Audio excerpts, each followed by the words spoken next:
эл оозунда көпкө сөзгө алынган Райым Матраимов коопсуздук кызматы тарабынан кармалып үй камагына чыгып кетпедиби? Коомчулукта буга карата ар кандай пикирлер айтылып жатат да, кармалып кайра үй камагына чыгарып жиберди дегендей. Буга кандай комментарий бересиз? Райым Матраимов кече күнү кармалды. Кармалып, улуттук коопсуздук кызматына алынып келинип, ал жерден ошо тергөө органдары менен кызматташуу боюнча келишимге кол коюп, ошол сразу эле 80 миллионду төгүп, калган дагы 2 миллиардты ушул октябрдын аягына чейин төгүп бере турган милдеттенме алып, анан кийин үй камагына чыгарылды. Эми бул жерден аны камап койсок деле болот. Азыр 5 секундта камагыла десе, эл талап кылып кама десе камап койсок болот. Бирок камап койгон менен аны маселе чечилбейт. Мисалы, ал мурда коррупцияга аралашкан иштери боюнча, анын мүлкү боюнча, акча каражаттары боюнча анда жылдап созулат. Сот процесси болуш керек. Анын баарын конфискация кылыш керек. Ал соттун чечими менен болот. Шотторунун баары жабылат. А шоттор өзү камакта отурса, бир дагы киши анын шотунан акча ала албайт. Ошондуктан биз ушундай чечимге бардык. Үй камагында отурат азыр, кайтаруу да болот. Чет өлкөгө да чыга албайт, башка жакка чыга албайт. Ушундай бир чечимге келдик. Мен туура чечим деп ойлоймун. Анткени мына өзүңөр билесиңер, буга чейин канча деген коррупционерлер камалган. Камалып бирөө дагы акча төккөн эмес. Мисалы, ошол эле Атамбаев камалды, Кулматов камалды, Сапар Исаков, Албек Ибраимов, Кайманаты бар Шопур, бар камалды дагы мына бир тыйын акча төккөн жок, 2 жыл, 3 жылдап жатты. Аны биз мамлекеттин эсебинен багып аттык. Күнүнө 3 маал тамак беребиз, эмеректерин беребиз, ушинтип багып атабыз бүгүнкү күнгө чейин. Райымды деле камап койсок, биз ошентип 2 жыл, 3 жыл, 5 жылдап жата беребиз. Андан көрө мен ошол башкача метод менен мурда революция болгон өлкөлөрдү дагы көргөнбүз.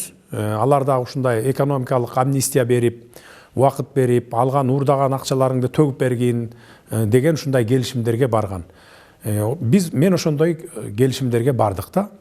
Бул мен ойлойм элдин, мамлекеттин кызыкчылыгы үчүн. Жеке кызыкчылык жок бул жерде. Сүйлөшүп алыптыр, анан антип алыптыр, минтип алыптыр деген сөздөр, душак сөздөр тараткан.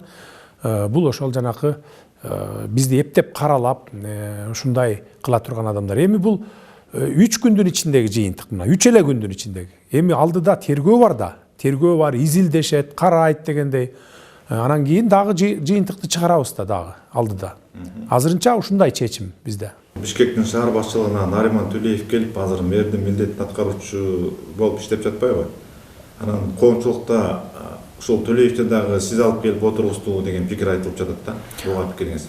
Төлеевдин барганын мен башында билген эмесмин, бүгүн кече кечинде билдим. Анткени Суракматов өзү арызы менен кетип, аны ИО кылып ордуна таштап кетиптир. Ал Суракматовдун укугунда болчу да алчы. Ал негизи шаардын мэрин депутаттар шайлайт, билесиздер. Мен жөн гана представление жөнөтөм. Нариманга мен представление берген эмесмин. Бирок мына азыр 9:30 болду, кечки 9:30. Сүйлөштүм өзү менен.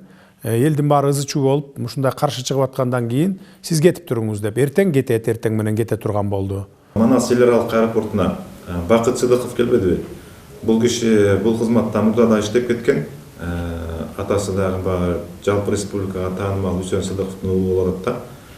Буга сиздин катыштыгыңыз барбы же кандай? Манас аэропортун бизде мамлекеттик мүлк фонду коет аны, мен койбойм. Алар ошол Бакыт Сыдыковду койгон экен, аны менен дагы сүйлөштүм. Биз жаштарды алып келели, азыр эми мурункулар эми кетип туруңуздар, мындай болбойт деп сүйлөштүм, келиштик, ал дагы эртең кете турган болду. Кыскасы мындайча айтканда, баягы эл наразы болуп аткан кандидаттарды биз жумуштарга койбой элебиз. Мен назначать эткен анча-мынча кээ бир жерлерде баягы болуп калышы мүмкүн. Анткени өткөндө баягы шашылыш түрдө алмашылган кадрлар болду. Анткени алар баягы элди экиге бөлүп, ушундай бир мындай бир кандай десем бир кагылышууга алып бара турган мезгил келип калганда биз жетекчилерди алмаштырдык. Мисалы, Жалал Абадтын губернаторун алмаштырдык. Бирок жаш баланы алып барып койдук. Жаштар келсин деп атасыңар. Оштун губернатору, Жалал Абадтын губернатору боюнча дагы азыр коомчулуктун көңүл борборунда болуп атат да. Бирөө 64 жашта кийин жаштар келсин деп атсак, аксакалдар келип атат.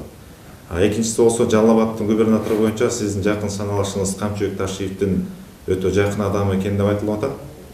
Буларга дагы өзүңүздүн ой пикириңизди айта кетсеңиз да. Оштун губернатору болсо бул иш тажрыйбасы абдан бай, баардык тепкичтерди басып өткөн ушундай тажрыйбалуу адам да. Ошту өзүңүздөр билесиздер, бул өтө чоң, эң чоң область, бул Ош обласы. Ошондуктан тажрыйбалуу адам болуш керек. Биз ошол жагын карадык. Анан өткөндө ушул ызы чуу болуп аткан мезгилдерде, эл экиге бөлүнүп калып аткан мезгилдерде барып туруп ошо элди бириктирип, эки бөлүнүп калбасын деп элди бириктир деп жибердик. Шашылыш түрдө коюлду мунун баары. Жалал Абадтыкы боюнча болсо бул жаш кадрлар келсин деп айтып атабыз. Мына жаш кадр коюлду. Бул дагы эгерде ишмердүүлүгүн 3 айдын ичинде көргөзө албаса, алмашылат бардыгы. Бардыгы алмашылат, жаңы система түзүлөт бизде. Реформаларга барабыз, жаңы баш мыйзам болот. Ошондо бардык азыркы коюлуп аткан кадрларды кайрадан карап чыгабыз. Ошондуктан кичине убакыт берип туруңуздар. Баягы мындай кадр келип калды, тигиндей кадр келип калды деп баягы сындабай турсаңыздар деп мен суранып кетет элем да. Ал эми мэр боюнча, аэропорт боюнча мына айтып өттүм. Ал боюнча чечилди. Биз жаштардын талабын, элдин талабын аткарабыз деп келдик. Бардыгын ошол эл каалагандай талаптарды аткарып беребиз. Эл суранган. Ички иш жегиштердин баарын деген камагыла, кустургула деген. Камаган менен куспайт. Мына ушуну бир билип коюш керек элдер. Камаган менен жата берет. Аны өкмөт багабыз. Андан көрөкчө кустуралы, камабайлы. Эгерде куспаса анда камайлы.